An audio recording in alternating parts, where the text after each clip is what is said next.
क्या caste census को Nitish Kumar India का एजेंडा बनाना चाहते थे?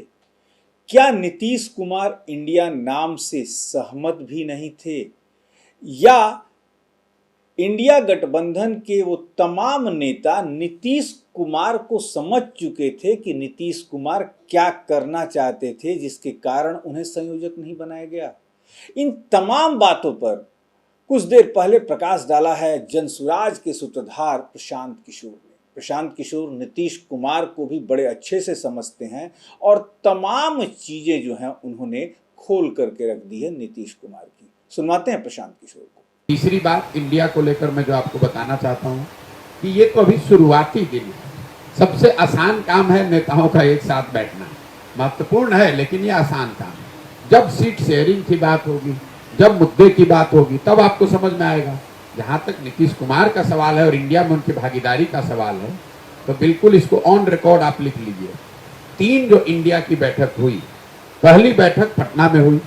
नीतीश कुमार की ऐसी अपेक्षा थी कि वो इसके सूत्रधार के तौर पर उभरेंगे, इसके संयोजक बना दिए जाएंगे, तो पटना में तो वो हुआ नहीं।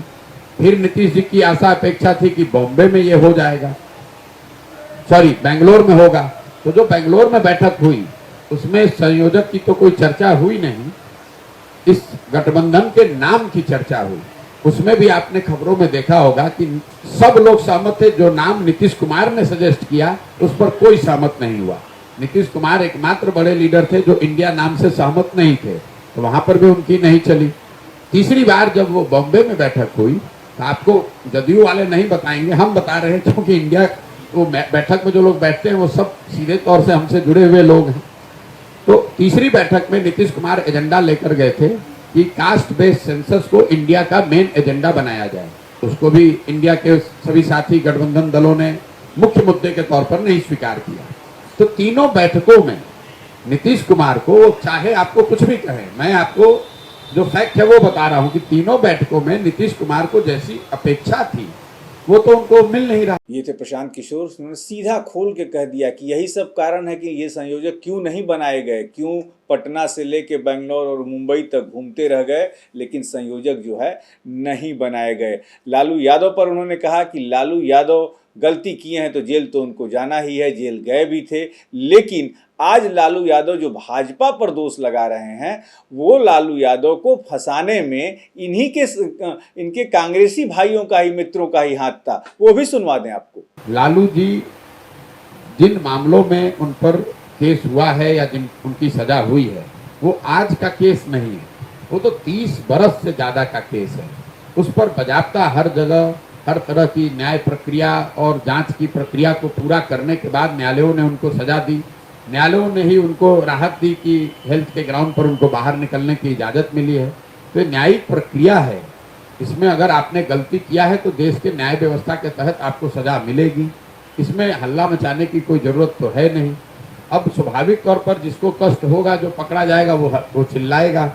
लेकिन मुझे ऐसा नहीं लगता है कि ये कोई आज का मामला है कि इसमें ये कहा जाए कि सीबीआई उन पर कोई दबाव बना रही है। ये तो 30 साल का मामला है और इस 30 साल में सीबीआई कई बार उन सरकारों के भी अधीन रही है जिसके लालू जी स्वयं के हिस्सा थे। तो ऐसा तो आप कह नहीं सकते हैं कि भाई सीबीआई बायस्ड है, उनके खिलाफ कार्रवाई कर रही है।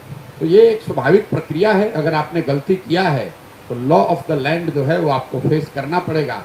हम गलती करेंगे तो हमको भी फेस करना पड़ेगा, लालू जी करेंगे तो उनको भी फेस करना पड़ेगा। तो सुना, प्रशांत किशोर ने सीधा कहा कि गलती आपने की है, लेकिन जिस समय आपके ऊपर चार्जेस फ्रेम हुए, जिस समय केसेस चल रहे थे आपके सामने, उस समय सीबीआई जो थी कांग्रेस के सरकार में ही थी। और जो आप भाजपा पे दोषारोपण दे रहे हैं, किया सब कुछ है कांग्रेस के ही लोगों ने, और जिसके साथ आप रह रहे हैं, जिसके साथ महागठबंधन बना रहे हैं, उन्हीं ने आपको फंसाया था। अब देखना यह है कि प्रशांत किशोर की बात पर लालू यादव क्या कुछ कहते हैं, इस पर भी नजर रहेगी। आप बने रहिए हमारे साथ।